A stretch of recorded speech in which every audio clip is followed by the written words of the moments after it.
most intense, thrilling, electrifying sport on the planet. Mixed martial arts. You've been looking for the definitive podcast to call your new home to hear everything about it. The search is over. This is the MMAnomaly Show. No filter. Bringing you the hottest MMA breakdowns straight from the heart of the octagon. This show is all about MMA breakdowns. For fans, by fans. We're talking UFC, MMA, and the occasional big boxing match. We'll bring our unique take on how these fights are going to play out and who we think are the best bets. Welcome to the MMAnomaly Show. No filter.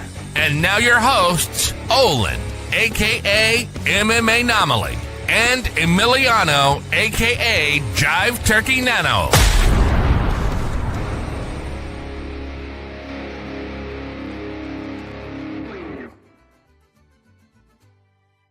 What is up, fight fans? Welcome back to another episode of the MMAnomaly Show, No Filter. I'm your host, Olin, a.k.a. MMAnomaly, and with me, as usual, is the co-host with the most, Jive Turkey Nano. How the hell are you doing, brother? It's been a long day. Ciao! Or should I say Chiwiwis? Doing great, brother. Feeling good. Got the UFC Noche vibes. You might feel the music. You might feel the vibes. But I'm doing great, brother. Great to see you with that Dustin Poirier shirt. Got the MMAnomaly vibes going on here. Let's go. Got that farewell tour, baby. Forever. It is a little goodbye tour, man. We're going on tour here. We're going to little... Hey, there it is. There it is now. I'm doing fantastic, though, brother. Taking a little trip to San Antonio, Texas, little Tejas. And like I said, UFC Noche, brother. It is a great Noche tonight as well. Let's go. And I'd be remiss not to mention the comment section, the chat, and everybody else viewing in here. We appreciate y'all. Yeah, let's jump into the comments. Let's go. Let's jump into the comments here, shall we? We have Dick's Insider here. Charlie Kirk video was insane. Did y'all watch it yet? Oh, my God. More times than I'd like to admit. Yep. I have now seen it in, I think, 6 to 7 different camera angles. Could have done without at least 5 of those. So, yeah, it's been a long day, man. Long day talking about that. Sus, that was wild. That was a wild comment you just left about that. I'm not even going to pull that up, but you know what you did. Where's S-Dog been? In prison. But he's out now, so that's good. He lives to see another day. This stream gets to 10 likes. I'll take a shower. Folks, you heard it here first. Let's make Sus Pastor, a.k.a. Email Melson, take a fucking shower. I'm not saying he stinks, but I'd imagine he doesn't smell great. So, with that being said, folks, all jokes aside, I'm not going to go on a tangent. I'm not going to play the, long, sad violin here. I'll just play the short one and say this, folks. No matter what your political views are, no matter what your beliefs are, cold-blooded murder is never the answer. So my thoughts and prayers go out to the family of Charlie Kirk. He had kids. He had a wife. Did I agree with a lot of the things he said? Fuck no. But at the same time, I think a Discord conversation is probably the answer, not a bullet. So, man. I truly, my thoughts go out to them. I can't imagine what it must feel like to be a member of his direct family. Now, with that being said, that's the last I'm going to talk about that. Apologies for those of you that are going to be joining late that end up hitting us inevitably in the comments and say, have you seen the video? Yes, we've seen the video. I don't want to watch it again. I don't want to bring it up again during this stream. So, on to brighter, greener pastures. Let's talk about a little UFC and Noche. So, look, we'll get the bad out of the way first. We have a handful of cancellations that have plagued this card, right? Edgar Chairez versus Alessandro Costa and Raquel Pennington versus Norma Dumont, a.k.a. Big Norm. Alessandro Costa was at least able to find a late notice replacement in Alden Coria, but I digress. Norma Dumont is sitting this one out. And another person that is sitting this one out, as we know, as we are obviously sad about, it's the one, the only. Yeah. Talking about Raul Rosas Jr. He has an undisclosed injury. God damn it, the Sopranos coming off. How's the hair? Is it okay? That's good. Still intact. Yeah, I mean, look, Chiwiwis is off the card. Undisclosed injury. Nano, we'll start there. What do you think about this? I think that undisclosed injury was realizing that he had to fight Hub Fanch in front of a Mexican crowd. That wasn't going to go so well for him. What do you think? I mean, for a young guy and for someone like him to get an injury and it be undisclosed definitely throws the red flag up a little bit. I'm not necessarily too concerned myself. Again, he's young. As long as it's not something serious where he has to get surgery or we're going to – obviously, time will tell. But the fact that he misses, man, it's a bummer, and I do think he must feel like it was enough of a hindrance for him to not be able to go. He does need to be at 100% or as close to that as possible, especially when he's in there across a Hobby Fanch. So you hate to see it, especially for Hobby, Mr. Ralphon, but he'll bounce back, I'm sure, sooner than later. Again, he is still young, but until then, gee wee wees is the reaction there.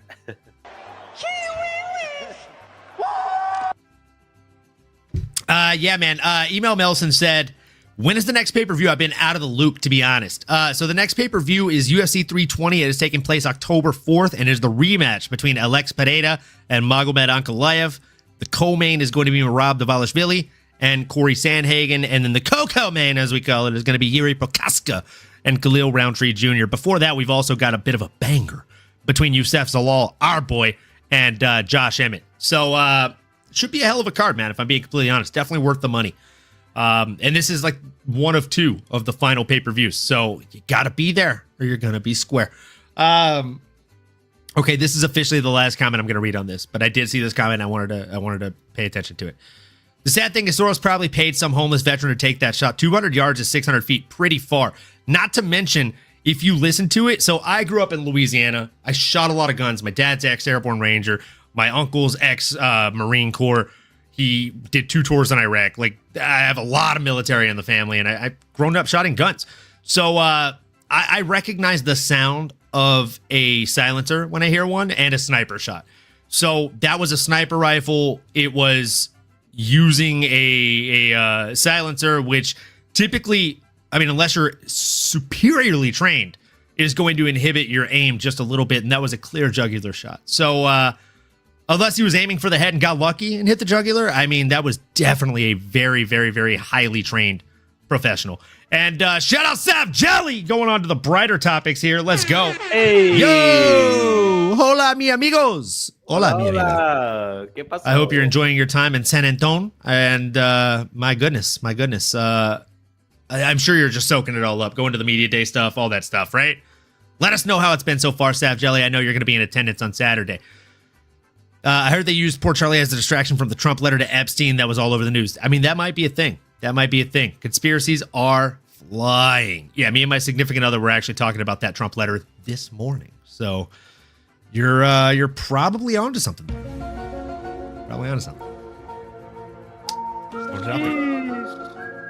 Tinfoil hat on. The tinfoil hat has been on all fucking day, bruv. And with that, we move into the first actual fight that is happening of the evening. It is a welterweight bout between Rodrigo Sezinando and Danil Donchenko. This is the tough finale, right? This is the welterweight tough finale, I should say. It got canceled or kind of rescheduled, so to speak, a couple weeks ago. And or a handful of weeks ago, I should say now. But I digress. This is a great fight to start off the card, Nano. I couldn't be more excited about this one. I'll keep my breakdown short and sweet. Danil Donchenko moves forward with reckless abandon. He's got power in both hands. He can put you down if he needs to. But the issue is Rodrigo Sezinando is kind of like a Terminator, right? He's like a T-9000. He's going to keep marching forward through those shots. And I think the odds makers may have shifted this one in the wrong direction, my friend. I am going with Rodrigo Sezinando for my first dog pick of the week, son. The dog's barking in the backyard. You feel me? What you got, Dano? I like that a lot, my brother. And, I typically like when we're on opposite sides. I feel like maybe it makes for a better viewership. But I'm sorry, y'all. I am going with the underdog here as well. It's one of those things we found on the Dana White Contender Series that these underdogs are typically pretty live. And this one feels just about as close to that as it can be. It is the Ultimate Fighter finale here, but these are two guys that are going to go out there and have a high volume fight. Someone's going to see probably the ground, and the judges will not be seeing the scorecards here. This will be a fun fight for as long as it lasts. But I just feel like Rodrigo, a little bit older, closer to his prime at 27 years old, has the momentum. And I say that in the sense of we've seen him really develop and grow into his own over the show. I just think he's in a good spot. I like his skill set. I like his strength and all, like the toolbox, I guess, in theory, that he's bringing in here, metaphorically speaking, especially when he's going up against a young, hungry dog in Danil Donchenko. I see the hype. He definitely has some really good striking, and he looks the part. Showed a lot of durability in his semifinale matchup, but I just really like Rodrigo's style. I like his IQ. I think he's gonna find a way to get it done, man. I like the underdog here. Plus 170 odds on DraftKings, our typical sports book. DraftKings, that is more formally, but hey, man, hive mind in here. We're on the same boat to start the tone. Let's go. Absolutely love it when we're on the same page here, brother. It doesn't happen super often, so I am appreciative when it is the case. In the next bout, we have a women's bantamweight bout between Montserrat Rendon and Alice Pereira, who is making her UFC debut. She looked really nice in the UFC Noche new fight kit they're revealing here this year. It looks very similar to last year's. I don't know if it is even new, to be completely honest with you, but I do enjoy the fight kit.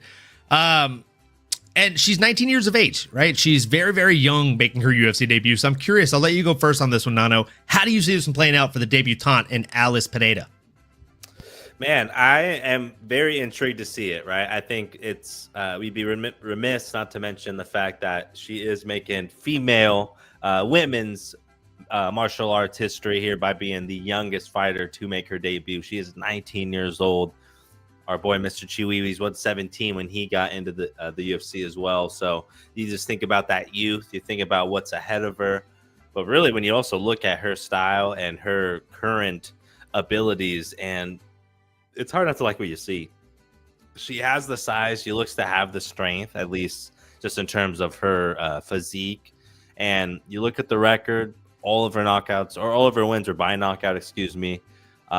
As much as I do like a Montserrat, and I would hate to go against any Mexicana or Mexican, Mexicano, any Latino, any Latinx, any over Mexico, man. I'm Mexican myself.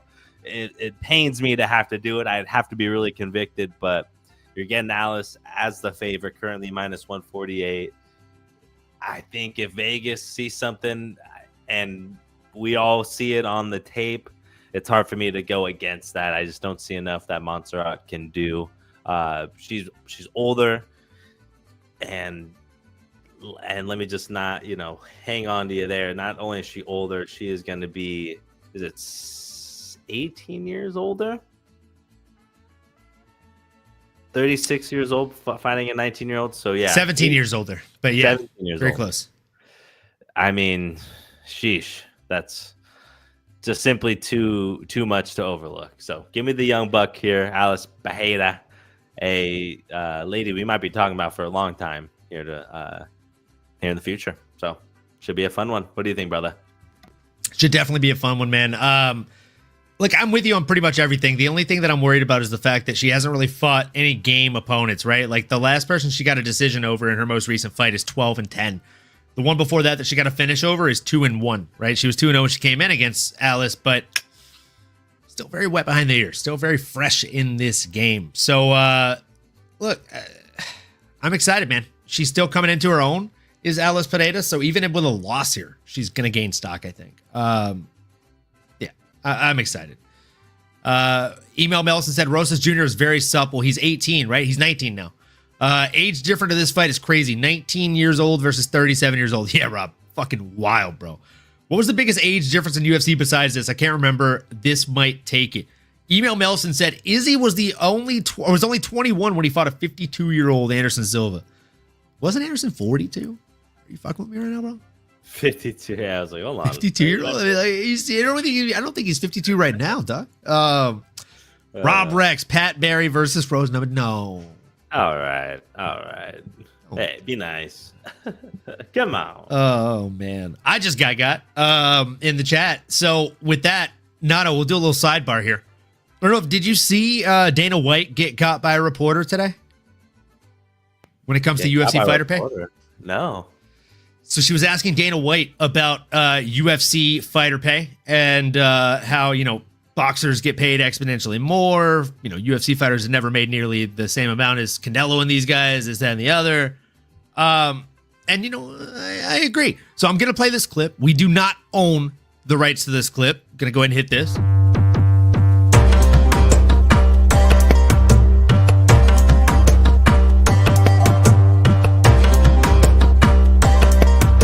I've heard 100 million. Probably. But no one in the UFC's ever made that as a base purse. Conor McGregor? 100 million, but that was against Floyd in a Right. boxing match. Okay. That's right. Okay. She got him. So first she mentioned that the UFC fighters should be paid more, and that fighter pay is not nearly in the UFC what it is in boxing. And he's like, yeah, but we're also putting on the boxing event with Floyd, so we're making sure these guys are getting paid. And she's like, well, how much are you paying them? And he's like, a lot of fucking money. Do you have any idea how fucking much money it would take to get Canelo Alvarez out of bed to face a threat that's coming up 2 weight classes? Do you have any idea how much money it takes to make a guy come up 2 weight classes to fight Canelo Alvarez? Like, it's a lot of money. And then that's when she responded with, I've heard 100 million. He's like, yeah, you're probably fucking right. Oh shit.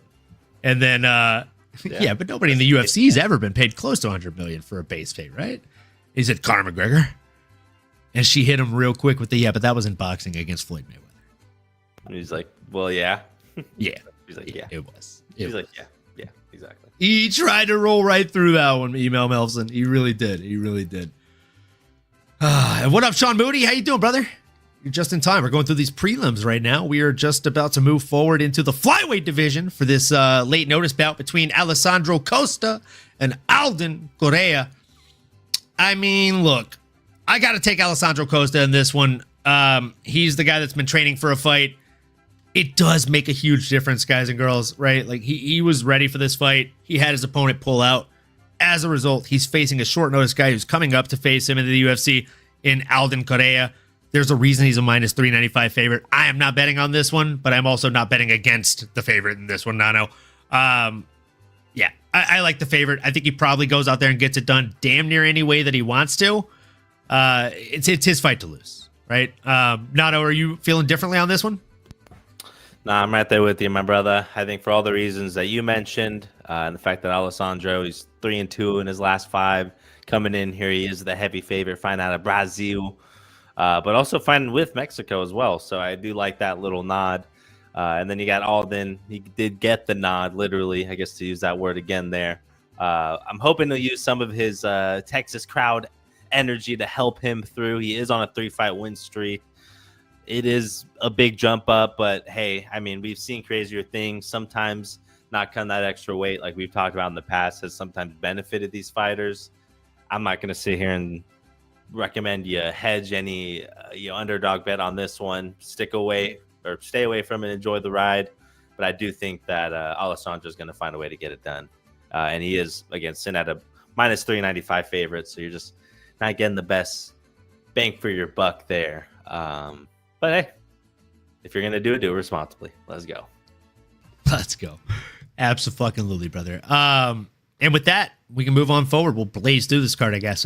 Middleweight division bout between your man crush, Zachary Reese and Sedriques Dumas. Sedriques Dumas, of course, the man, the myth, the legend, who fights with a ankle collar. You know what I'm saying? A little police tracker action there going on. I'm sorry, bro. I can't. I gotta go Zach Reese here. I'm going with your man crush. And I'll pour up a shot for the man crush too. Why not? Why the fuck not? We've been here for 20 minutes. It's time. Let's do it. Yeah, let's wet the whistle a little bit. But yeah, man. I mean, domestic abuser Sean Moody. The guy has more mugshots than he does fights. Yeah. Hard to really bet for him when you're doing things out of the octagon that are less than favorable. I know, historically speaking, you always give them the benefit of the doubt. Other UFC fighters are not role models, as Dana or maybe some of the PR team would say. But you got to still do some of the right things here. And if we do stick to the X's and O's, which we're going to pretend to do here, I like Zachary Reese, man. I think he's going to be able to go tit for tat with the Sedriques Dumas. Sedriques does not really have any standout skills that Zachary Reese isn't accustomed to, has not seen before. And I like that Zach's coming off a win against a really, really tough opponent in Dusko, who's finally a little later. I think he just is finally coming into his own, the savage. And we need to remind y'all, he is from China, Texas, so he is in his backyard as well. How do you get a bet against the Cowboy here? I'm riding with them all the way, man. Ye freaking ha. Or yippee-ki-yay, MFers. Let's go. That's what I got, man. How you feeling about this one? And it sounds like you're riding with my boy as well, but are you betting on this one? Do you see any type of potential finish? I mean, he's a minus 238 right now as far as the money line goes. I don't want to bet on that money line, right? And as of right now, we don't have any method of victory bets on these guys and gals other than the main card, right? So, we have some of the prelims. It starts at Jesus Aguilar versus Luis Gurule and Tatiana Suarez versus Amanda Lemos. So I guess it starts literally the next fights, but these odds aren't out quite yet. But when they do come out, I'd be live to bet on him by knockout or TKO. I think he probably gets it done inside, or just to get it done inside the distance, if we can get plus odds on that. Dude, what if he becomes a GOAT, you guys? You talking about Zach Reese? Oh, my boy. My boy. I mean, Nano would be supremely happy about that. Reese wins. Yeah, because then Seth says maybe he's the next John Jones. I don't know, man. Sean Moody. I don't know, man. I think she's talking about Sedriques. Maybe he's the next John Jones, domestic abuser that becomes a world champion. Then definitely not. No. Sorry to burst your bubble, honey. I don't know, man. I was that way when I was younger, but I know what he could be going through. Yeah, I mean, fair. I'm talking about dumbass. Fun fact, I worked for a place called Dumas Heating and Air, and there was a bee in it when I was 13 years old, getting paid under the table cash. I would cut up the magnets in my spare time and add an extra S to them so it would say dumbass heating and air. Yeah. Nice. I was 13. What are you fair enough. Exactly that.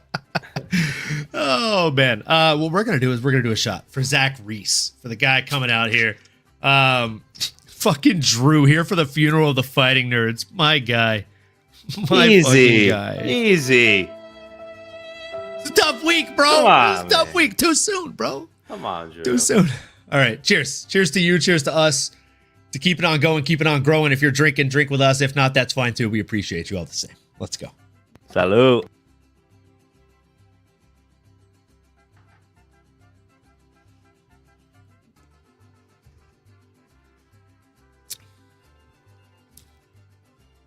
Rob Rex says, love Zach. But last time he fought in Texas, that man almost died. Dumas only has $12 in his account. He's going for the kill. Dumas touches that glass chant of Zach's in round 1 or 2. Whew. Jeez. Well, there you have it, y'all. What up? Where's the fireball? Go get it, brother. Go get it. I got man, that's left. I got Jack Daniels this week for the shots because it was on sale. Sean, fireball is left in my college apartment, okay, and I left it there for a reason. It ain't coming back out. Yeah, last time I did a shot of fireball was actually with your cousin Jake. Dude, I'm pretty sure I punched a hole in a wall that night. I think I knocked over that happens. Trash cans. No more fireball. No mas for me. I'm the fireball. Nice. I thought it was me right there. Oh, man. Oh, that is not a soundbite. I'm telling you, you got our boys dying over here. What's going on? Got me all choked up. Yeah. That was fun. That was funny as fuck. You made me choke on my own spit there, I think. Oh my god. Dumas is probably gonna actually go for a kill. Oh my god. I don't know why that just made me think of there's this podcaster, YouTuber. His name is Matan, Matan. He jumped on stage for the video game awards one year and pretended to be with the group that was accepting an award and took the mic and spoke. And it was like a big deal. He got kicked out and blacklisted. But he's had like Rampage and a bunch of other people on his podcast, like famous people. that he probably has no business having on there, and it's just like the weirdest setup. It's kind of Eric Andre-esque. Okay. Yeah. So he had Rampage on there, and he's like, "Look, you got beat up by John Jones." And he's like, "Choose your next words carefully." Rampage is like getting fucking annoyed, and he's like, "What would you have done if he had brought a gun into the octagon that night?" And Rampage is like, "If he'd have brought a gun in the octagon, I'd beat that fucking guy's ass." But he beat you up, and he did not indeed have a gun the first time he fought you. Like, dude's just a dick. I think I know what you're talking about now. He has like the long hair. He's kind of like a yes, I think I know like what you're long talking shaggy hair. Yeah. Yeah. So this comment made me think of that clip for some reason. Sav Jelly, I will send you that clip. It is definitely worth checking out. Speaking of worth checking out, this flyweight bout is definitely one worth watching. It is between Luis Gurule and Jesus Aguilar. Jesus Aguilar, I think, is one of 5 fighters fighting out of Mexico on this card. Which, yes, sir. Or should I say, see? I gotta be honest with you, Nano. It feels bad, man. It feels like they did not put enough Mexican heritage on this card. Like last year, we had a ton of Mexican representation, and this year we have 5 fighters representing the country. So it's tough. And I mean, you could say 6 if you want to include Mr. You know what I'm talking about, Mr. Diego. Where are you? Lopez. But he is Brazil. He is Brazil. You know what I'm saying? Porra. You know what I'm saying? Maybe has some Mexican blood, but fighting out a Brazil kid. So I don't know, man. 5 Mexicans on the card. How do you think this one does? And Jesus Aguilar. Yeah, I don't love that we're talking about a few Mexicanos and that are not the favorites, even Mexicanas for that matter as well. It's, to your point, if we're going to throw them on there, it would have been nice to have them be the landslide favorites so where we can get a lot of wins and our people can be happy and drink más cervezas y todo. But for now, I do think that I like his odds, man. I do. This is another underdog I would definitely consider. You're looking at plus 185 odds right now. Coming off a loss, so he's a hungry junkyard dog. Okay, that's gonna go out there, and he has the power to put anybody out. Does he have the speed that can really neutralize and I think stun his opponent in Luis Gurule? That I don't know. We've seen Luis have some really strong moments. He is a really, really good striker, but you did see him lose himself against some of the speed. That being an Ode Osborne, who really ended up putting a whooping on him. That would be the blueprint, is to have a lot of movement. And again, all it takes is one shot to change it up. And that's what Jesus does have. He has a nuclear option. Screw it. If I got to do an extra shot next week, so be it. I'm leaning Jesus Santos Aguilar. Would I suggest you? Or any of you 27 listeners, or you Sav Jelly, or Sean, or Rob, or anyone else in the chat there? Probably not. But if you want to rock with me, misery loves company. Water's warm. This is going to be a boring and fast show. No, I'm not going to lie to you. I'll be in the Oh, let's go. I'm not going to lie to you, bro. It's going to be a boring and fast show. Not a lot of arguments. Not a lot of discourse. I'm with you on Jesus. And not only that, I'm leaning towards the fact that it gets it done inside the distance. So as of right now, you can get them at plus 185 odds on DraftKings Sportsbooks, our preferred sportsbook betting method. That's money line, right? If you want to take them inside the distance, as I suggest, plus 380 is looking pretty fine. I don't mind it, bro. Pretty dandy. God. All right. I told myself I wasn't going to do it, but then you bet on the underdog too. And so, like, the fact that you picked them as well is giving me a little bit more confidence in this bet. I already told myself I was going to put 1 unit on him because, fuck it, Viva Mexico. Viva Mexico! But I also told myself that if you picked him and I'd let you go first, that I was also going to put a half unit on him inside the distance. So I think I'm just going to do it, man. I'm going to commit to it. Commit to the bit, folks. Look, as of right now, you put 1 unit on him on Moneyline, you get 2.85 back. Put a half unit on him inside the distance, you get another 2.4 for your fun. So I like this one, man. If this hits, we turn 1.5 units into just a little over 5. I'm happy with that. Gee wee-wees. I like it a lot. You know what I'm saying? Sounds good. Sounds good. We're going to take that bet, folks. I'll take that bet. Speaking of a bet I'd take, man, oh manowitz, we have a women's strawweight bout between Tatiana Suarez and Amanda Lemos. I mean, dude, I'm going to keep mine short and sweet again. Tatiana Suarez looked flat in her last performance, right? But she couldn't get put away by even the champ, and that says something. So if the champ wasn't able to put her away, I don't think Amanda Lemos will be able to. And Amanda Lemos, though she does do well in a lot of her decisions, right? I simply don't think that she'll be able to outpoint Tatiana Suarez, right? She gets more of her wins more often than not by finish, right?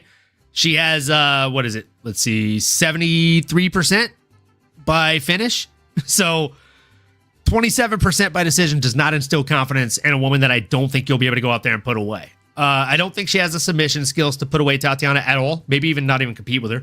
The striking is the only area where it gets a little bit dicey because she does have that kind of prolific backdrop and background in kickboxing. But give me Tatiana Suarez on this one all day. Am I betting on it? Not a fucking chance in hell, my brother.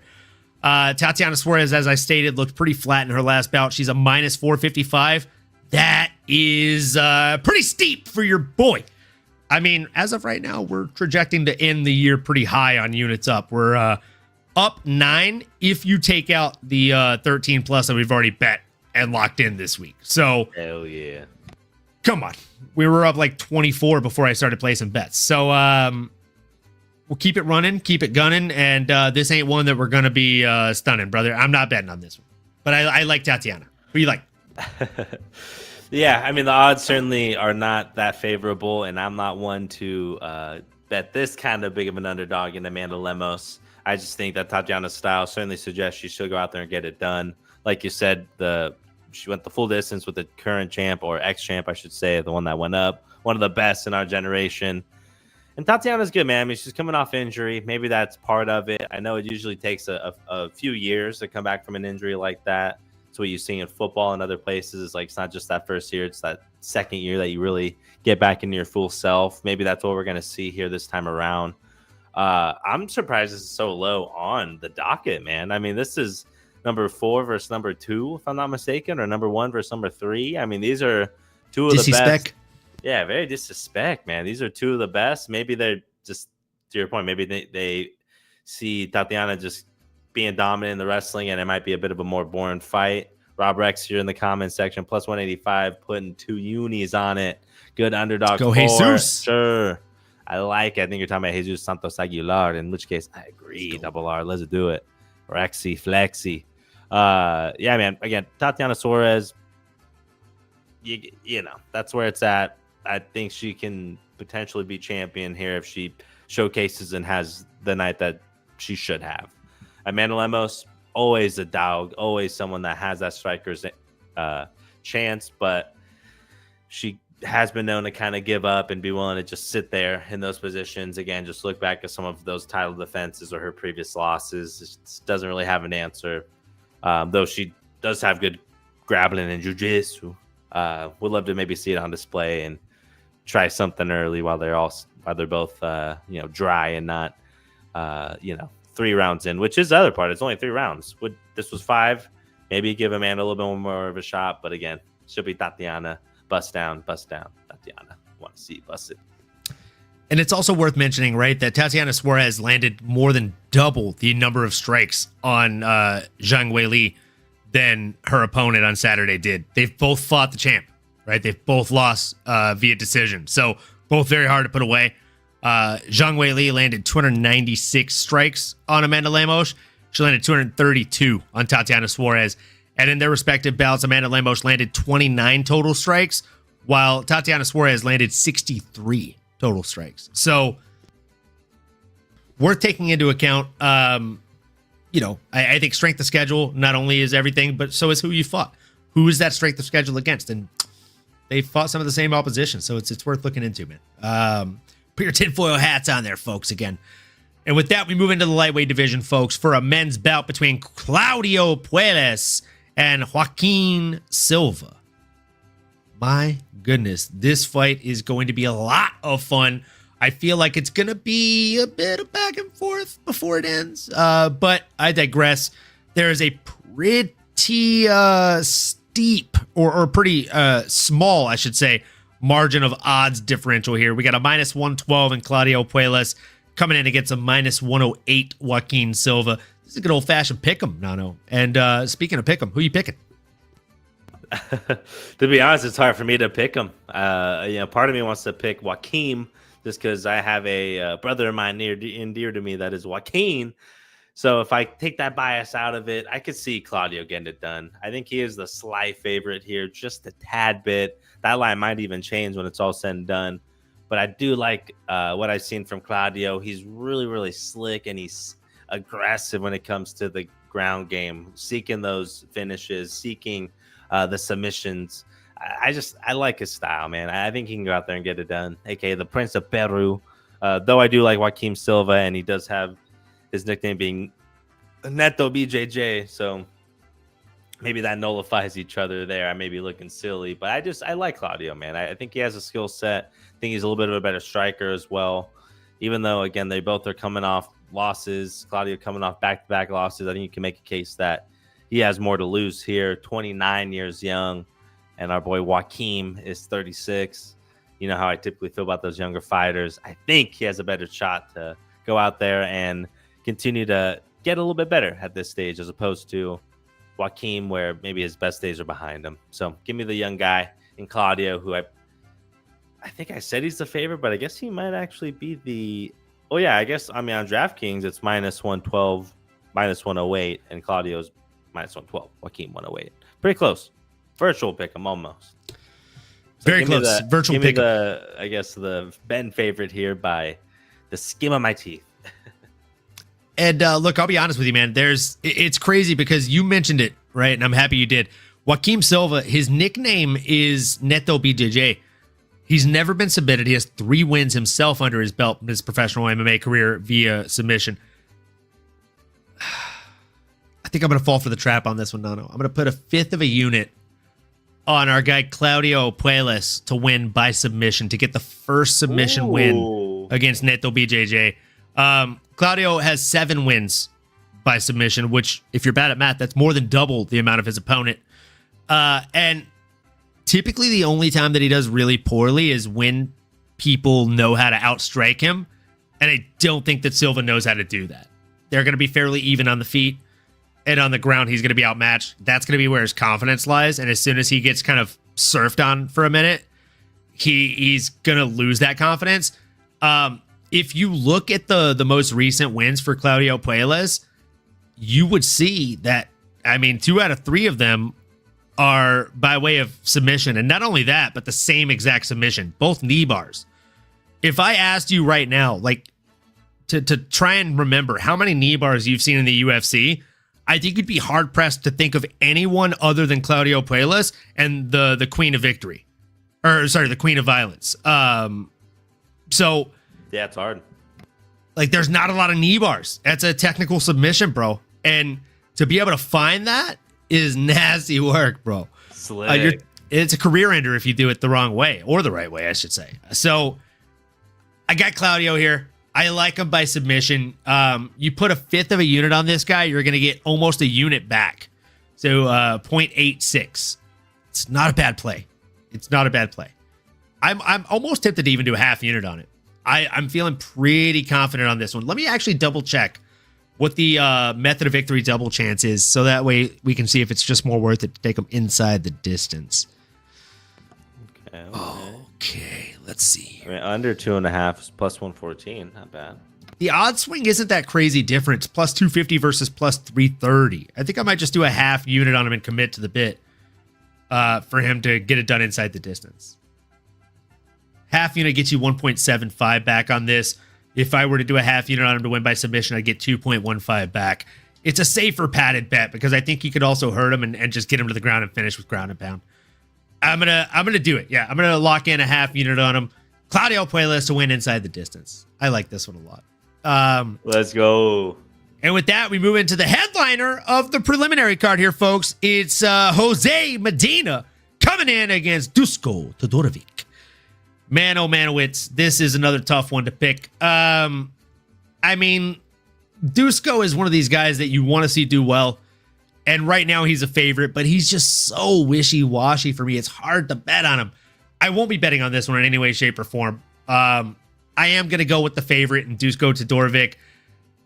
Do I think he's the better fighter in general? No. Do I think he's the better fighter today, right now in today's world? Yes. And I also think he's got power in his hands. And I mean, his nickname is Thunder, right? So I think it might be a tough night for our guy who's fighting out of Bolivia. He's coming off of 3 back-to-back losses. I think this might be number 4 for him. Give me Dusko Todorovic inside the distance if I had a gun to my head. Yeah, I mean, I'm right there with you, my brother. It's a tough one when you look at it on paper. Both of these fighters have lost their last 3 in a row. Dusko is 1-4 in his last 5. 31 years old, though he's a little bit younger. I do like his skill set. I mean, he does, again, have some blemishes, as I just kind of insinuated there. But when you look at what he's able to do and that being at him at his best, I guess that's why he is the Ben favorite, but minus 340 still seems a bit rich for my blood. Not that I would try to chase waterfalls here or chase the big underdog in a Jose Medina, but I feel like both these guys are pretty close stylistically. Obviously, they both are potentially fine for the UFC contracts here. Didn't mean to giggle, but it's just like that's how serious and unfortunately sad, but true, the reality is of the situation, rather. But I do think Jose poses some threats. He's willing to make it a muddy fight, but like you kind of mentioned, man, Dusko's slick everywhere it goes. He has some clean strike, and that's been getting better each time he's gone out there. And then you see the ability for him to get a submission win as well. I think, again, I always say I don't look at the odds before we get on here live as I'm doing my picks. So I was leaning Dusko, but I felt like it'd be more competitive than the odds will say. And I'll leave it at that, my brother. Do you feel similar? I do, man. Yeah, I'm just going to go with the odds on this one. I think it's a close matchup. I think it's a lot closer than the odds suggest. Like, that big of a favorite is kind of wild, if you ask me. Like, I don't know. Dusko Todorovic should probably never be a minus 300 favorite. And he's a minus 340 currently. I don't know how much money's coming in on him or how much that line has shifted, but man, if that's close to the original line, I think a mistake was made. And there's a chance that somebody cashes in on a plus 270 Jose Medina. Let us know in the chat if you're betting on this one, and if you are, who the fuck are you betting on, folks? Let us know. And with that, we'll go ahead and move into the main card, folks. It is starting off with a bantamweight banger between Quang and Santiago Luna. This is one of those fights where I'll be honest with you, it's going to be an opportunity for either guy to make a name for themselves. You got Hang Bang Lee, who has a great nickname, and you got Santiago Border Boy Luna, which, again, great fucking nickname. I mean, it's tough to pick on this one, I'll be honest with you, because these guys, there's just not a lot of tape or info on Santiago Luna. He's 21 years of age. He's a child, right? He's like the gal that we were talking about earlier when we were talking about Alice Pereira, who's only 19 years of age. There's just not a lot of tape on these people. He actually has the same exact number of professional fights, same number as far as record goes, 6-0. It's tough. And if you look at this one on the odds perspective, it's fairly close, right? Plus 114 for Quang Bang Lee and minus 135 for the debutante, for the newcomer, for Mexico's very own Santiago Luna, Border Boy. Tough one, man. It's a tough one. I got to go with Luna, though. I don't know why. I got a feeling the guy is going to be one of the few Mexican fighters to go out there and get it done. I like it, man. I think him and Jesus Santos Aguilar are probably going to be the two guys from Mexico to go out there and get it done. No. Are you with me or are you against me, Gay? I'm with you, my brother. I'm with you. I'm with my people. I'm with what my search suggests here. Ciudad de Mexico. Even though we're in San Antonio, it's basically another home away from home here. Festival of the Mexicanos. Si se puede. Let's do it, man. No, I agree with you, brother. I do think Santiago, which is a pretty cool name, and Luna is my dog's name, so best of both worlds. It's a striking. He's got that Mexican grit. is what we kind of have known to be called that Mexican style, right? He likes to sit in the pocket. He's got good head movement, never really out of position, and he's athletic. He's got good footwork, probably played soccer or something like that growing up. And that's not to be racist or something like that, but it's like, hey, these guys he's a good athlete and he moves well. You could tell that he's been doing this for a long time. He looks natural with the way he's able to move in and out. Again, that'd be friendly fire anyway, so how could I do that? I digress. Give me Santiago Luna. I don't know if he'll be able to find the finish. It is a close matchup here. You got Quang Lee at plus 114 odds.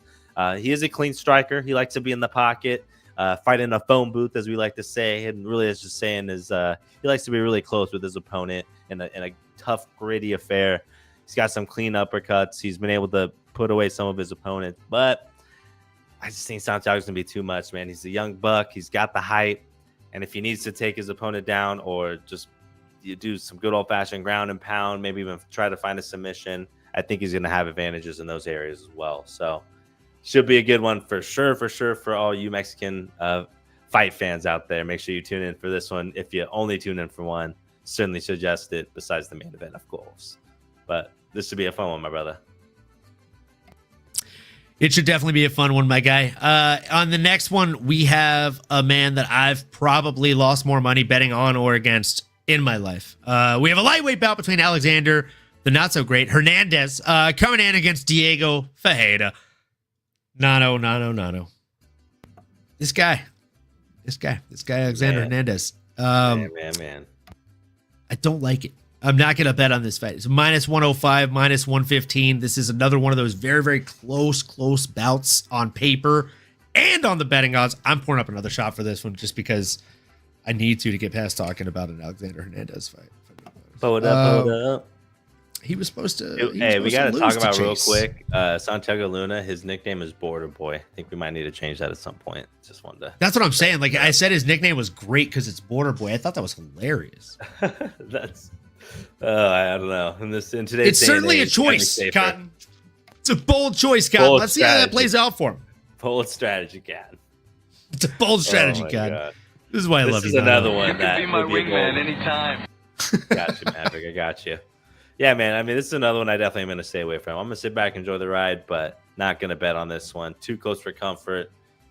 You got to assume Alexander the Great is going to go out there and take care of business, but the Great has been conquered before. The Great Ape may not be the alpha ape here. Diego Ferreira is a beast, but he's 40 years old, fighting against Alexander, who's still only 32.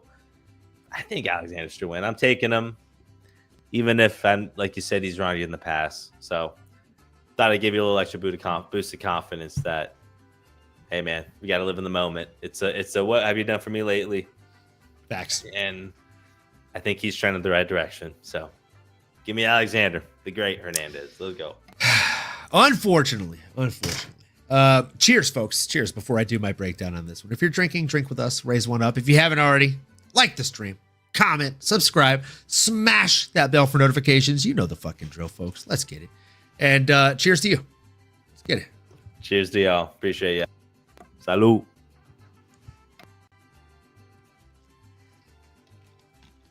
My guy.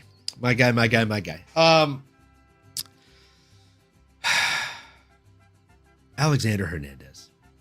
He's really come into his own lately, hadn't he? But I don't know, man. I just don't know. He looked really good in his fight against Chase Hooper. I thought he lost the fight against Kurt Holopa. We can talk about it again if you want. He got outstruck by 19 strikes. He got outstruck by over 10 significant strikes. He landed takedowns that didn't do him any good. I mean, we're supposed to base this on damage. Kurt Holopa won that fight. Holopa, youngin', woo, woo, Holopa. Into the fight against Chase Hooper, let's just call a spade. He rocked him, bro. He fucking rocked him. Like, when's the last time we saw Diego Ferreira really get worked by the hands? Dustin Poirier. And that was Dustin Poirier's first fight at lightweight. Long time ago. I'm sorry, bro. Yeah, like, Hernandez is not Grant Dawson. Yeah, he might have the Michael Johnson gene. He might have that uncle gene. You know what I mean? You know what I'm saying? Like he's got that. Like, he's like your boy. He's like the MMAnomaly himself, brother. The older he gets, the bolder he gets. The bolder he gets, the colder he gets. I like this guy. I like him a lot in this one. Am I betting on it? No, because he's just a slight favorite, and I don't love that. And it's too close of a fight to bet on, if I'm being honest. Like from a betting perspective, from a betting standpoint, it's extremely close. Let's actually see how the folks on Tapology have it. They're picking Hernandez, 61% of them. But we're saying that 32.9% of those people think he's going to knock out Diego Ferreira. Diego's only ever been knocked out 3 times in his professional career. Right? Mateus Gamro made him submit to strikes.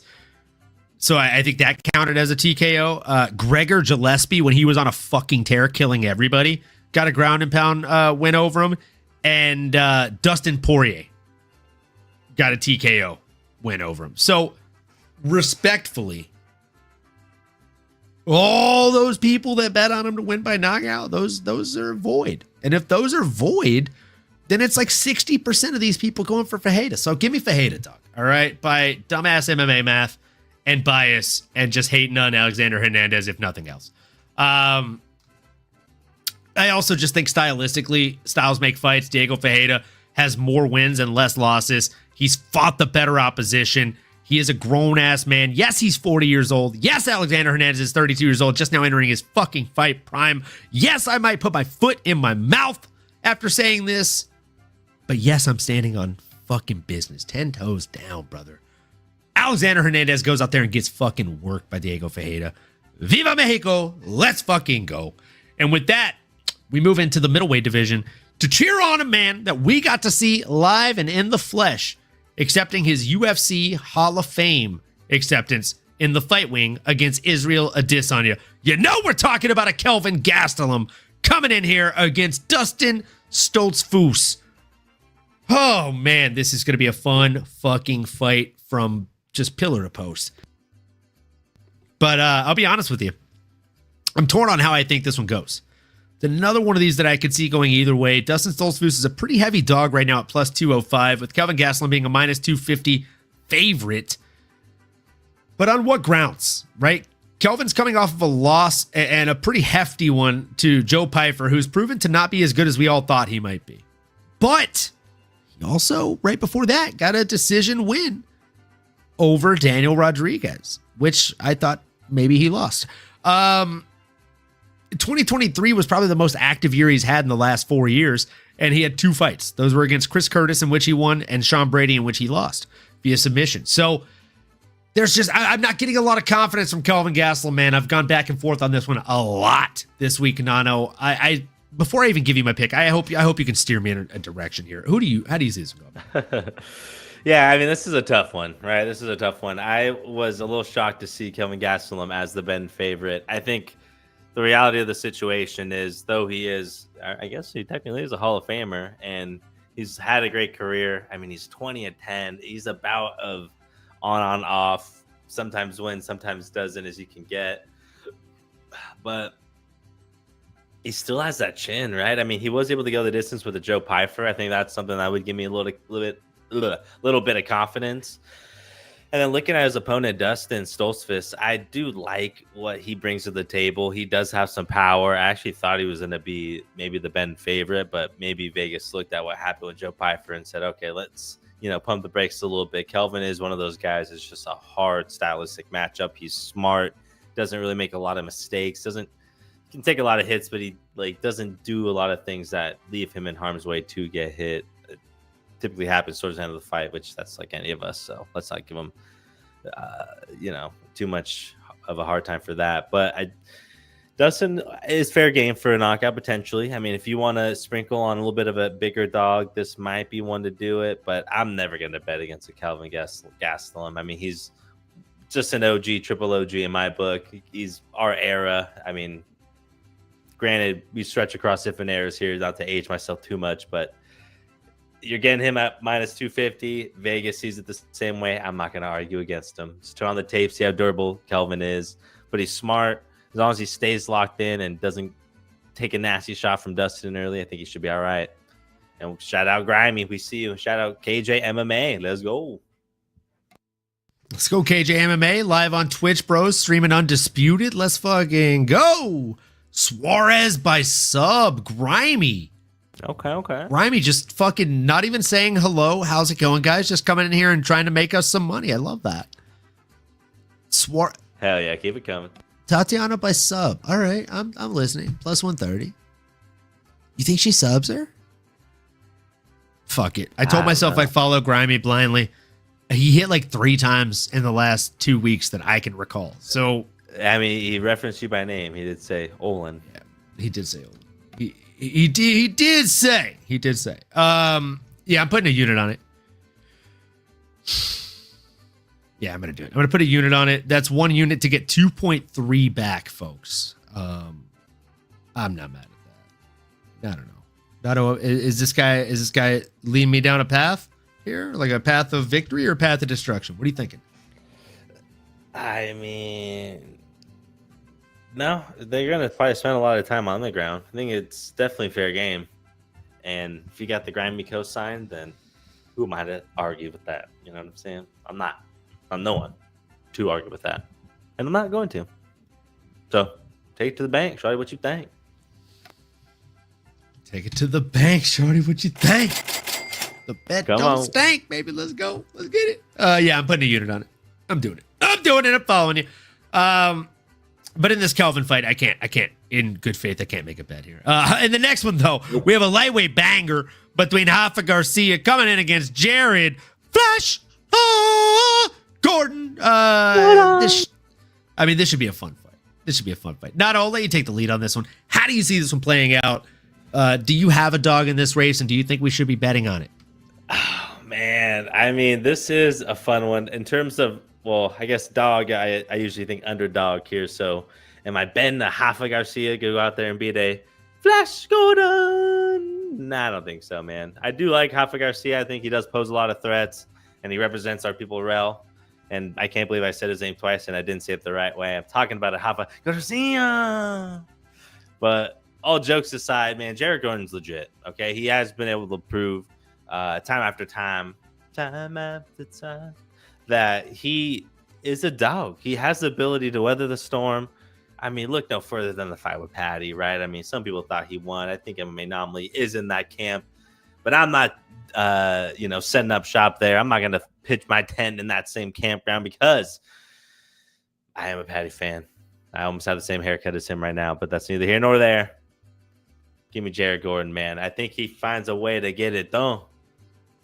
By decision, most likely. Rafa Garcia is a tough son of a gun. You have to hit him probably with a shovel or something substantial, heavy, something that might be illegal in most states, because he will not give up on you. He is a dog. He will continue to walk forward and apply that pressure, which over time does get his opponent tired. But I would say just think about, yourself. You're exerting more energy. You never know, man. I'm trying to make a case for my Mexicano brother in here to mi amigo, mi hermano, to go out there and find a way to get it done. Si se puede, Rafa. You got this. Garcia. Just one more slap. Until then, I think we all know who's probably going to win. You know that. I know that. Thought to me and the people, my brother. All 29 of them listening in. How you feeling about this fight? How do you see it breaking down? You know what? I'll be honest with you. For this fight, like they're very similar style fighters, both gritty, both well-rounded, have good grappling, decent striking, etc. So for this one, you got to look at the resume, right? And again, we say this often. We'll say it again. This is not a sport of what have you done for me. It's a sport of what have you done for me lately. And as far as what these guys have done lately, let's look at their last 5. Rafa Garcia, win over Vince Pichel, lost to Grant Dawson, win over Clay Guida, win over Mahashate, lost to Drakkar Klose. Okay? Now let's look at Jared Gordon. Win over Thiago Moises, lost to Nasrat Hopcroft, win over Mark Madsen, retired him, former Olympian gold medalist. No contest over King Green. That's fair play. We'll do a 6th one because that one doesn't count. Patty Pimblett should have won that one. And Leonardo Santos, a win. So I mean, even just look at the last three: Thiago Moises, Nasrat Hopcross, and Mark Madsen versus Vince Pichel, Clay Guida, and Grant Dawson. Like 2 out of 3 of those last 3 names should be retired. I'll let you decide who they are. I'm not trying to make enemies. I like Vince Pichel's Twitch channel. It's great. You should check it out. But come in peace. I digress. I got to go with Jared Gordon here. He has fought the better opposition. He is a better fighter, and it's like choosing the same character on a fighting game, but with one having slightly better stats. Like they have the same style, they have the same everything, but one's just a little bit faster, a little bit stronger, a little bit more durable. And Nano, that high kick, we got to work on that. We definitely got to work on that. That was brutal. That was brutal. I almost busted a hip right there, and I almost tripped on the cord. That was ugly, y'all. Don't try this at home. That was tough. We got to work on that. Now, with that, we move into the bantamweight division for the co-main event of the evening. It is probably my most anticipated fight of the night.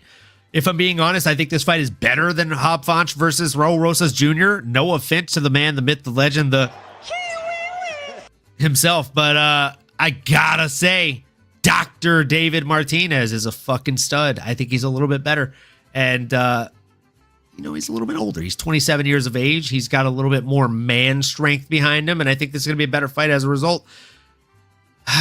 Man, but I digress. This is just tough because Rob Font, aka Hobby Font, if you will, has one of the best jabs in MMA, let alone in the bantamweight division. And I think that is going to be the story of this whole entire fight. Right now, David Martinez is a plus 110 underdog. I think it will likely stay that way. Am I betting on this one? No, as of right now, I'm not. Like, one unit gets you 1.76 on Rob Font. If the odd stack gets even or closer to even, I'll probably sprinkle like a unit or 2 on Rob Font because I am fairly confident. But David Martinez brings a lot of problems to this matchup, man. Like, he's a tough kid. He's a stud. He's 27 years of age, just now coming into his own as a fighter, and he looks really good as of late, right? The Black Spartan is his nickname, which could use a little bit of work, maybe workshop the nickname, but either way, right? He's got 12 wins, 10 of which are by knockout. 2 of them are by decision, so he can get it done wherever the fight goes. Is he a submission artist? No. Is he a black belt in Brazilian Jiu-Jitsu? To my knowledge, no. Has he ever been submitted? No. Does he have to worry about Rob Font submitting him? Not a chance. So there's a lot of paths to victory for the young doctor, right? I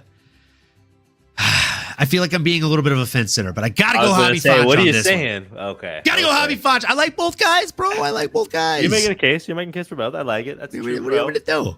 Letting people, you let it out so we could play it out, but you made your way back. Okay, on the other side. Humpty Dumpty, no longer on the wall there. Okay. The jab is going to prove to be too much. You cannot beat a good power jab. And Rob Font, man, that jab is just, it's clinical. It's clinical, man. And I know Dr. Martinez is his own clinician, but that was really a great segue for why I think Hobby Font is going to go out there and be victorious. You broke it down perfectly, man. I mean, just to add a couple more, cents, I was going to say 2 cents, but can fit it in. Listen, man, I mean, David Martinez, Dr. Martinez is coming in here, and what a road it was to get here. I think if you're him in his camp, you're just excited to keep a fight. You have a good camp. You trust the process regardless of who's in front of you. And you always hear that coach speak and all that, but he's really about it. And boy, did one thing turn into another, turn into a hell of an opportunity. He is now the co-main event of the evening. And that's because 2 other fighters canceled on him. And now he's here fighting arguably the best matchup, like you said. I think when you put even just David Martinez versus Raul Rosas next to each other, I just think David Martinez, again, his skill set, where he's at in his career, his maturation, I just think he's someone that is poised for a top 15 shot right here, right now. Raul Rosas, it might have been a little too rich, but hey, he's popular, and I mean, shit, gee wee wees, right? Like, who wouldn't want to see a fight with him and him having a number next to his name? I think he definitely will eventually, if not within the next year, maybe right after that. But this is Dr. Martinez's time. And like I kind of mentioned earlier, man, anyone that's representing the Mexicanos out there, they know, man. And a part of it is the dancing, part of it's the soccer. You got good footwork, they got good leg kicks. That's just how it transfers over. It makes sense. It does what it does, man. Having good rhythm. And I think you are going to see a lot of good flow and rhythm and chopping at the legs, ripping the body. David Martinez will be tactical, but can he weather the storm? Will he have an answer for the jab? That is a really, really tough riddle to solve, especially if Rob starts to establish his distance. I think he does have an inch or two of reach advantage. So that with the jab on the end of it can really, really be a problem. And that's why he is the man he is now. He's ranked. He's just an absolute dog, perennial badass. Man, I want to see great things from David Martinez. Again, I can't say enough glowing things about him, but I think Rob Font should be able to get it done. Curious to see what's next for him. Shout out Grimy. Yeah, I mean, going to be a boxing match. I think so. So sit back, enjoy the Modelo time, fool, and enjoy the jab, 1, 2, 3, 5, 1, 1, 2, 5, 7. Just good old fashioned mean potatoes, as we like to say around here. Let's go. Absolutely, it's going to be a meat and potato striker kind of match, brother. I can feel it. I can definitely feel that happening, and I'm excited for it, man. I definitely can't wait to see it. I can't wait to watch it happen. Can't wait to watch it unfold, and I just can't help but think that yab of Hobby Fanch is going to be just a little bit too much, my guy. You know what I'm saying? Part of it's the Modelo. Facts. Absolutely. And it is going to be a boxing match, Grimy. You're definitely not wrong. I agree. So with that, we move into the main event of the evening, folks, because it's time to talk about this featherweight bout between Diego Where are you? Lopez and Jean Silva, aka the man who barks. I mean, this is going to be an absolute banger of a fight. Nano, I'm gonna let you go first on this main event of the evening. How do you see this one playing out, man? Thank you, my brother. I appreciate it. Man, this is a fun one, y'all. We made it. Let us know how you're feeling about this. So there's 28 of y'all. Please, if you're in YouTube, drop an emoji, emote, whatever you want to do. Drop a comment. Drop an AI chat of some sort. And if you're over on X or Threads or Twitch or wherever, hop on over to YouTube. Make an account if you haven't already, or borrow someone else's. Get in there, subscribe, like, smash the bell for notifications. You can be back here, but join the banter, man. The water's warm. You can join Halftime. You can join Grimy, Sap Jelly, and the list goes on. We got a whole squad, okay? I just had to really quickly plug all them before I go into the main event here. Halftime, where are you? Is a lock. Silva good, but man, Diego's a savage. Wow, Halftime. You know, I mean, that's where my gut and where my heart is lying right now. I mean, we got the number 2 ranked guy in the world here at featherweight, and Diego Lopez, proven himself time and time again. I mean, it's been a kind of a slow burn, even though, you know, the notoriety's there. Actually, I shouldn't say a slow burn. I mean, he's really earned his spot here, but it's taken a while, right? And now I feel like he's entered the chat, quote unquote. Diego Lopez has really put his skills together, and I like what I heard from him after the Volkanovski fight. He mentioned that every time he started to get reads and he started to deploy his game plan, Volkanovski was changing it up on him. I think of it as playing some sort of 3D chess or something where, you know, Volk's special. So let's just take that out of the equation. We're talking about one of the best to ever lace him up. By far and away, one of my favorite fighters. By far, one of the best in our generation. Class act, ability to go to maybe any division and fight in Alexander the Great Volkanovski. Hey, that's the one guy you lost to, and you look pretty competitive, though you did lose. That's fine with me. And I think why that just gives me more faith is I've seen it. And I hate, again, what have you done for me lately? I hate being Mr. Recency bias over here at MMAnomaly, but I noticed you don't have your Fighting Nerds glasses on. It's been a tough few weeks here for the Fighting Nerds, my brother. It's been really, really tough for all of them except Carlos Prates, who, although he's already talking about retiring. So I think it just keeps on keeping on, man. But John Silva might be the glue guy. He might be the guy to save the day. I think based on his reaction, based on the fact that there was some heat at the press conferences at the hotel. Diego Lopez mentioned he saw some fear in John Silva's eyes. As someone that barks at people, I don't think he had any fear. I think that might actually be a little bit of overcompensation, as we know, and as us men are familiar with. I mean, come on, let's be real. Look at me. Come on. Don't be crazy. But, man, I think this is going to be an absolutely fun fight. Banger. Come on, don't be crazy. Could potentially rival a fight of the year if it goes the way I think, which is best case scenario as always. And it's going to be a lot of striking. Both these guys are durable. Both these guys have heavy hands. But I'm curious, man. I mean, we heard halftime mentioning Diego Lopez. Now we got Grimy out here saying Silva wins it. Hope Lopez is tough and explosive, but sloppy in your opinion. Grimy, this is a wild take, but it goes the distance. Not necessarily wild. I mean, it's 25 minutes. These guys are both sharp. I don't think they're going to go balls to the wall at any point. I think they'll respect each other's skills. They're not going to fall in the big trap. I can see it going the distance. What do you think, my brother? Yeah, I can see it definitely going the distance as well. I mean, I think both these guys are going to come in and probably look to be fairly respectful of each other's power here, right? And the different things that they possess coming into this. But as you said, it's been a tough kind of go as of late for the fighting nerds, hasn't it? But I'm still rocking with the guys here. I like it, bro. I kind of like the fighting nerds still. I like their chances to get the dub here, as the kids say. And I mean, Diego Lopez is great.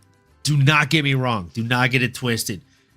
But he has holes. He does have holes. And with those holes, they present opportunity for my guy Jean Lord Silva. So with that, I gotta go with Jean Silva. I think he probably, I could see it going the distance, but I like to think that if my guy wins, he probably gets it done inside the distance here, right? Okay. He's one of these guys that has to go out here and get a finish. You know he's gonna look to get a finish, and I like him to get a finish. I really do. Oh wow. So do you think this might be a little bit of a Joshua Van scenario here versus Brandon Royval? We do got number 2 versus number 10. Do you think it's that deep of a division? Do you think John Silva has that much power, or do you think there's some of that bias going into it? Okay. I mean, this is 145, so the winner of this would fight Volk, right? Yeah. I mean, it's a number 1 eliminator, right? It's similar to, like I said, with Pantoja and Joshua Van and Brandon Royval. It's like number 2 takes a shot. It's, hey, you're ranked. You're a bad dude. You got momentum. And that bad dude is a bad dude on any given Saturday, twice on Sunday. It's kind of a bad dude. So John Silva is one of those guys, man. I think he has that aura. He has that presence to him. Yeah. I mean, that's all the intrigue, right? But so you do think you can see it going within the distance here? You think it might be sooner rather than later? I do. I think Silva's got bombs in his hands, and I think that Diego has overconfidence in his chin. He leaves his hands down a little bit. He comes in, just gets into those like flow ranges where he starts throwing, and as he throws, this stops happening. So he just starts going boom, boom, boom, and the hands only start coming back to here. That's when he's going to eat a counter and end up going down, man. I got a bad feeling about this one, Chief. But what I got a good feeling about is we have one more fight to talk about. I know you folks thought that we were done. You thought that we were just rushing through this for funsies, but we have a boxing fight to talk about here, folks. It is Canelo Alvarez coming in here against my guy, Terrence Bud Crawford.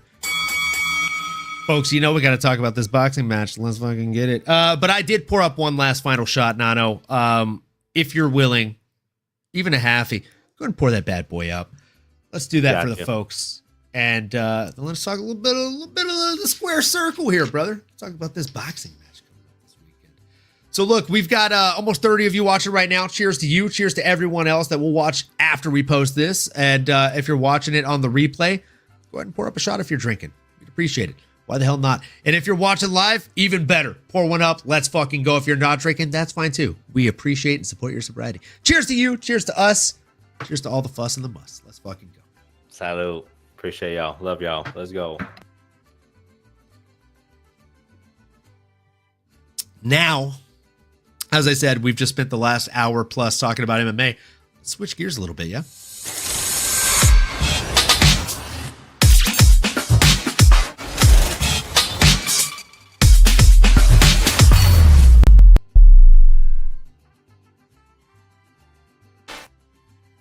Let's talk about a little fucking boxing here, folks. We have one of the best generational matches of our time. Possibly the best we'll ever see in our time, right? Also not bad on the graphic, right? I just updated that with the new images. So sick. Right now while we're live. Good times. Shout out the producer, the MVP, the most valuable producer. Let's go. The MMAnomaly, if you will. Now, dude, first and foremost, I appreciate that. And secondly, Canelo Alvarez versus Terrence Bud Crawford. I'll let you go first on this one because I have a sneaking suspicion you're probably going with the man that reps the same colors as your T-shirt right now. Are you going with Alvarez? I am. I'm going with the bigger fighter here, the GOAT in the boxing, just in the boxing arena as far as our generation goes, and maybe a Mount Rushmore type guy. I mean, he is every bit of class, every bit of daring and brash. And if I'm being real, for the sport itself has kind of carried it for quite a while. I think we all know that. At least I do. I'm someone that grew up, again, I'm Mexican, grew up in a boxing household. My dad did Golden Gloves as one of his many sports growing up, and fighting on the streets as well in his neighborhoods and whatnot. So I think that's actually one of the first things you and me connected over while talking on Bart, is that both our dads did Golden Gloves. Exactly. Yes, amongst many things, but that definitely was a sticking point, a thread, if you will. And yeah, shout out Email Mailson, 3 more likes, and almost there for the shower. Let's go. Sav Jelly, no plot twist. Watch that dirt. No plot twist here. I think no M. Night Shyamalan moment. I think that we're gonna get M. Night Shyamalan ding dong. Shyamalan ding dong. I do think that we're going to see good production with Dana White and ESPN and Netflix and all the right people involved. Showtime, I suppose, everyone else. But I do think that what we're going to see, well, shout out Grammy as well. Thinking Silva wins. We see you. Sorry, I just had to pull that up because I didn't see that until after my breakdown. I was like, oh, dude, yeah, that's literally what I said. Silva should win. Yeah, I mean, took the words out of Grammy's mouth, vice versa. I think, João Silva is the Ben favorite. That is for a reason, for all the reasons MMAnomaly said. But sometimes you got to bet with your heart. That's why I'm going to leave the pocketbooks out of it. But I will be rooting for the boy that I'm rocking the colors for here and claims those colors as well, for that matter. But I'm leaning Canelo, man. I just think, again, he's the bigger guy. He's going down to this weight. Bless you. Oh, my gosh. Excuse me. Down to that weight class as I got a sneeze attack, y'all. Thank you. I would say God bless you, but he already did. He gave you the best chat in the fucking world you could ask for. Absolutely. Shout out Email Mailson. Not on my wife laid down her 3-month plan to divorce me when we were getting lunch today at Captain DS. Oh man, well hey, you know what? Not a Captain D's. Open, so. Now that's gonna ruin that place for you.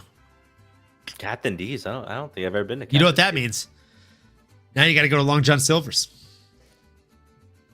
But no, sorry to hear the news. If that's not a joke, I'm sorry to hear the news for sure. I think there might be a D's nuts joke in there. If maybe I walked right into that. Fuck. But hold on, I gotta read this. Gravy said I just read the first 4 words. I was like, I gotta read this. I got so drunk on whiskey last weekend after Michigan lost. I'll never drink again. Said that too many times.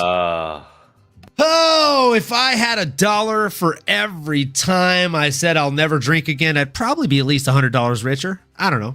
But I digress. If I can say any word of advice, when you're drinking whiskey or any other alcohol, right? There are 2 things you have to keep in mind. 1, stay hydrated. Drink water in between drinks. When me and Nano hang out, we do way too many shots. It's just a fact. We know it's going to happen. So we drink a liquid IV. Or like nowadays, I brought Picari Sweat from Japan to fucking Vegas. You know what I'm saying? It's the thing. I literally chugged a Picari Sweat right before this show because I know me. I know you. I know us. And also, you got to make sure you eat accordingly. If you're going to be doing a big night of drinking, you probably want to do a big day of eating. You want to carb load. You want to eat that pasta. Talking Jersey Shore fucking Sunday dinner. You know what I'm saying? Invite the kids over here to fucking Sunday dinner. You do the pasta, the prosciutto. You know what I'm saying? Everything. You got to do all of it. All of it. Okay. Grimy said, doesn't Dumas beat women up better than he does men? Yes. This is actually a fact. This is actually a fact, Grimy. Yeah. You can Google it. Unfortunately. Sav Jelly just sent a corn emoji. Big fan of corn. Ask me my favorite types of corn. Or my favorite corn stars. Bad jokes. Oh, whoa. You know what I'm saying? We're there. We're right there. All right. And we're back on Canelo Alvarez. Look, I knew you were going to go with him. Okay, I truly did. I knew you were going to go with Canelo Alvarez. But just going to hit the money a bunch of times. If I hit it for the next 30 minutes, it would not cover the spread in which we got on Terrence Bud Crawford last time we hit on him. I'm doing the math right now to put it into units. Oh my God, that's such a stupid number. I can't believe we hit that. It was crazy. Okay. So I put 10 units on this guy 2 years ago in the Errol Spence fight to get over 1.5 knockdowns and a finish and win. And he got 2 knockdowns and he won. So I turned 1 unit effectively and efficiently into 170 units. Now, what that means is, folks, I can lose my bets for the next 3 to 5 years, depending on how aggressively I want to bet. And I will not be down money. Okay? Like the money's disappearing. It's money that I won, kid. And we're up another 10 right now after putting another 10 on him this weekend. So yeah, if you didn't think that I was going to put 10 units on this man that cashed me so much before, again, you're just simply out of your wits, kid. So we did it. Okay, we not only did it, but we had to do it specifically on knockdowns because that's how we cashed before. Now I know what you're thinking. Canelo Alvarez, he's never been knocked down in his professional career. That's fine. Neither was Errol Spence before that fight. He got knocked down multiple times in that one. Terrence Bud Crawford, he's not your bud, okay, pal. He's not your friend, okay, guy. He's there to knock you down. And you get saved by the bell. I could see Canelo Alvarez winning this fight. I truly could. But I still had to bet on our guy to get a knockdown. I think he gets a knockdown, and then maybe Canelo finds a way to weather the storm and fight his way back. Plus 450 odds, the odds stack currently still sits at, folks, for Canelo Alvarez to be knocked down. And if you're against me, that's fine. I would only beg to question, because I'm a degenerate, I would ask you, folks, do you then think that Canelo knocks down Bud? Because if you do, I'm going to tell you to bet it. And I'm not even going to tell you to be crazy and say, you know what? Go bet Terrence Crawford to be knocked down, plus 175. Because those odds aren't crazy juicy. But you could follow me without following me, folks. And I know you want to. I know you're at least a little bit tempted. Plus 120, either fighter to be knocked down. Because neither has ever been knocked down. I like these types of fight props. You know, dude, my nipples get hard on these. Like, these are fucking fire. Ooh, easy. You know what I'm saying? I know that. It's a little slap ass. Garcia. There's one more further on. From the Dominican Republic. That's a good one, brother. I mean, hey, why not? If everyone's zigging, why not zag? That's something I always say. I do like it. I mean, this is a competitive match. A knockdown happens. I mean, you think of some of the best fights ever. You get a few knockdowns. You know, they're going after you. You get hit in the pocket. You're two of the baddest mofos to go out there and do it. So why not? You're not necessarily tipping your hand. Canelo could win and still get knocked down. Those things are not mutually exclusive, my brother. Should we should we do a little friendly wager on the show right now? You've got Canelo. I've got Bud. I'm saying 5 units to the winner, right? If Canelo wins, you get 5 units from me. Yeah. If Bud wins, I get 5 units from you. And because we got to make it juicy, right? 5 units I feel like is apropos. And let's go ahead and do 2 shots on it. Ooh, okay. 2? I like it. Yeah, let's do 2. We'll do a virtual handshake on that. I'm with it. So Let's two go. shots and 5 units. Someone co-sign in the chat. Yep, let's go. Yeah, if anybody in the chat wants to ride this one with us, let's go. Let's go. Make your bets in the chat. Yeah, and for the record, I can see Crawford winning a couple rounds. I can see Canelo kind of being a little bit more methodical through the first 3 to 4. Might give up maybe even the first 1 or 2. Kind of find his range, find his distance. I could see Crawford moving around, being more active, which again might win him the first or second round. Could be kind of slow, again methodical. We'll see things pick up there. I think Canelo will try to apply his game in that second range of rounds, like that, 3, 4, 5, 6, or 4, 5, 6, 7, 8, and should kind of win definitively from there on out. But that's how I think we'll see it. You see different paces and stuff like that in boxing, but I know Crawford's going to be moving around a lot. I think Canelo's going to be the man in the center, commanding the center of the octagon. Ooh, we got a little switch up here. Let's go, baby. Come on. Appreciate it, man. Switch up the music for the end of the show. You know what I'm saying? What do you think about that? I'll pour one last one. One for the road. One for the road. Anything else you see in terms of the actual boxing X's and O's, or what we might expect to see here? Are they going to really let it fly? Is it going to be more of a rush at the finish? I think Canelo is going to play a more defensive game. He's done that in his most recent fights. But I think Terrence Crawford is really going to start to push the pressure and bring it to him. I'll be honest. I like Bud to win this fight because I think Canelo probably wins the first 2 to 3 rounds. And then Crawford starts to really push it on him in those latter rounds.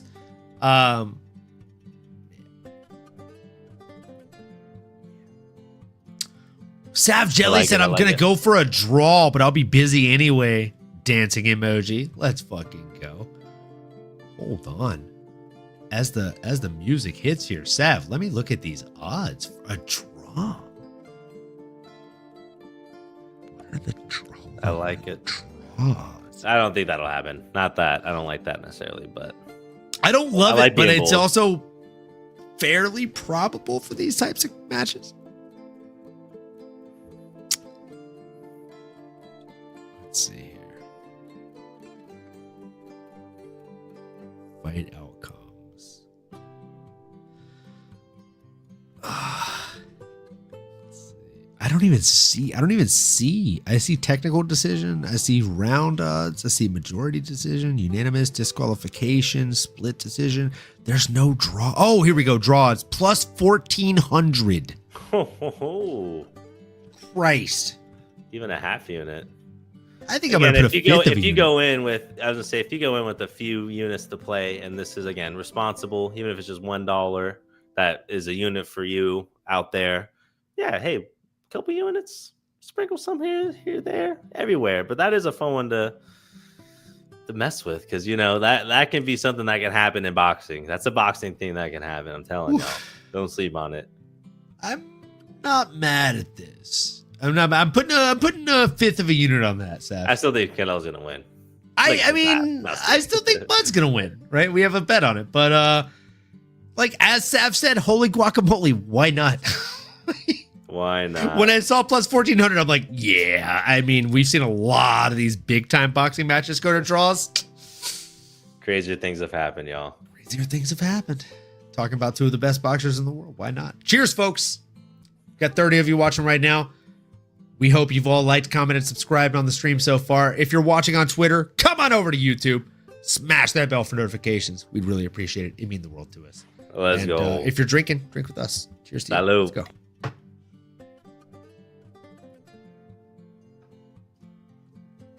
Little baby one. Ooh wee.